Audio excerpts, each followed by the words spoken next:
ঐতিহাসিক ময়নার রাসমেলার আজকে শুভ গোবর্ধন বাবু বলে সূচনা করেন। সেই ঐতিহ্য, সেই ট্রেডিশান, বাংলা সাহিত্যের ইতিহাস দিয়ে মোড়া এই ময়নার রাসমেলা, এখানকার চুচুড়ি বাজনা কিংবা জায়েন্ট সাইজ বাতাসা, বিশাল আকৃতির কদমা এই মেলার একটা বিশিষ্ট বৈশিষ্ট্য। সনাতনী হিন্দু মেলা হলেও আশেপাশের মুসলিম কমিউনিটির মানুষ আছেন, সবাইকে নিয়ে এই দুদিনের খেলাঘর, এই ময়নার রাজবাড়ি, ময়নার রাজার গড় কিংবা রাসমেলা প্রাঙ্গণ ভরে ওঠে।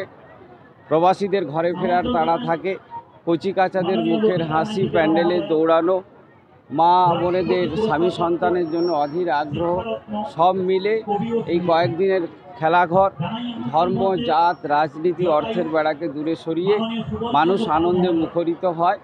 আমি প্রশাসন সহ এলাকার সমস্ত মানুষকে এই মেলার চেয়ারম্যান হিসাবে সমস্ত রকম সহযোগিতা করার জন্য অনুরোধ রাখব। কষ্ট লাগতো না, দেখুন কষ্ট লাগার কিছু নয়, মানে সিস্টেমটাই এরকম ছিল যে আমি এলে অনেকে থাকবে না, তাই মেলা কমিটি সেই ভয়টা পেত। এবং 3 বছর পরে যখন আমি ডাক পেলাম, আজকে সেই একই জিনিস, কেউ নেই। প্রাক্তন বিধায়ক খুবই মনের দিক থেকে খুবই ভালো মানুষ সংগ্রামবাবু, এবং সেই কারণে উনি আমাকে যখন বলেন তো আমি অবশ্যই এলাম, এবং এসে একই জিনিস। তো কোথাও সব জায়গাতে রাজনীতির রং লাগাতে নেই, রাজনীতি ছাড়াও অনেক কিছু আছে। এই ময়নার রাসমেলা দীর্ঘ 464 বছর ধরে হচ্ছে। তখন তো রাজনীতিও ছিল না, যখন রাজনীতি ছিল না তখন এই মেলা শুরু হয়েছিল। তাহলে ওয়াই রাজনীতি আনাই উচিত না। এটা ময়নার রাসমেলা, ময়নার সমস্ত মানুষের রাসমেলা, এবং সব মানুষ তো সর্বস্তরের মানুষ এই রাসমেলায় উপস্থিত হবে, এটাই কামনা করি। এবং এখানে কোনো রাজনীতির রং লাগানোর দরকার নেই। সবাইকে যাকে আহ্বান করবে প্রত্যেকের আসা উচিত।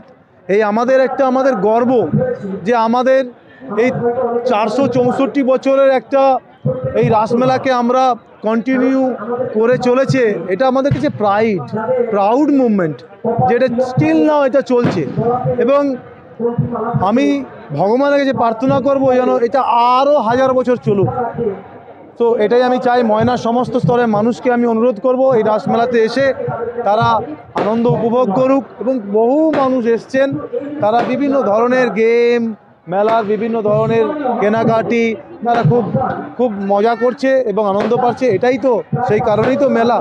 এবং খুবই ভালো লাগছে আমি আজকে উপস্থিত হতে পেরে।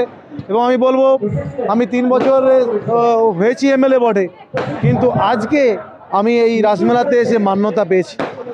আমি এমএলএ হিসাবে, ময়নার এমএলএ, আজকে আমি মান্যতা পেয়েছি। আমি নিজেই স্বীকার করছি, কারণ এই একটা জায়গা যেখানে আমি বারবারই ভাবতাম যে আমায় কেন ডাকবে না, আমি কেন ডাক পাই না, আমারও ইচ্ছে হয়। বাট আজকে আসতে পেরে নিজেকে খুব প্রাইড ফিল করছি এবং গর্বিত ফিল করছি।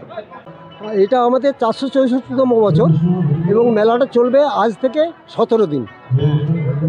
আর আমার ধর্মীয় অনুষ্ঠানটা শুরু হয়ে গেছে উত্থান একাদশীর ভোরবেলা থেকে, আর অফিসিয়াল উদ্বোধন আজকে এই রাস পূর্ণিমা বা গুরু পূর্ণিমার দিন থেকে। এটার কি ঐতিহ্য রয়েছে? এটার ঐতিহ্য বলতে দেখুন, বহু প্রাচীন মেলা একটা। আমার মনে হয় পশ্চিমবাংলা শুধু নয়, ভারতবর্ষেও এত প্রাচীন মেলা আছে কিনা আমার যথেষ্ট সন্দেহ। হ্যাঁ, আর যেটা ব্যাপার সেটা হচ্ছে এই রাসযাত্রাটা কোথাও হয় না, যেটা ঠাকুর নৌকোতে করে আসেন, আবার নৌকোতে করেই ফেরত যান। এই যে নৌকোতে করে কখন আসেন? নৌকোতে করে প্রতিদিন ভোরবেলা আসেন, শুধু পূর্ণিমার দিন সন্ধ্যের সময় আসেন, কিন্তু মঞ্চে উঠবেন না। উনি নৌবিহার করে ফিরে চলে যাবেন নিজের মন্দিরে। আতশবাজি আমাদের হয়, তবে এবছর আমরা সমস্ত আইন কানুন মেনে আমরা যে শব্দবাজি সেটাকে আমরা নিষিদ্ধ করেছি। আর কি রয়েছে মেলায়? আর এছাড়া মেলাতে তো বিভিন্ন দোকানদাররা আসেন, দোকানদার ভাইরা, তাদের সাহায্যেই আমাদের মেলাটা চলে। এবং তাদের সাহায্যে আমরা আজকে রাসমন্দির বলুন, বা আমাদের মেলা কমিটির অফিস বলুন, তাদের সকলের সাহায্যে আমরা এটা করতে পেরেছি। এই মেলার কদমা এবং বাতাসা এটা ময়নার কদমা বাতাসার কথা যেটা বললেন, এটা ময়নার একটা নিজস্ব ঐতিহ্য।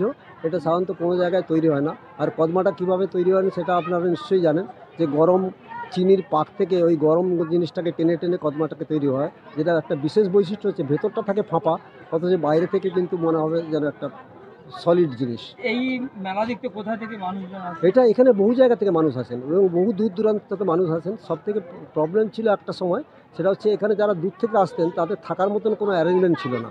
এখন ময়নাতে অনেকগুলো গেস্ট হাউস হয়ে গেছে, যারা দূর থেকে আসছেন তারা সেই গেস্ট হাউসে থাকতে পারেন এবং থেকে রাত্রিবেলা বা ভোরবেলা যে ঠাকুর বেরোয় সেটা তারা উপভোগ করতে পারেন।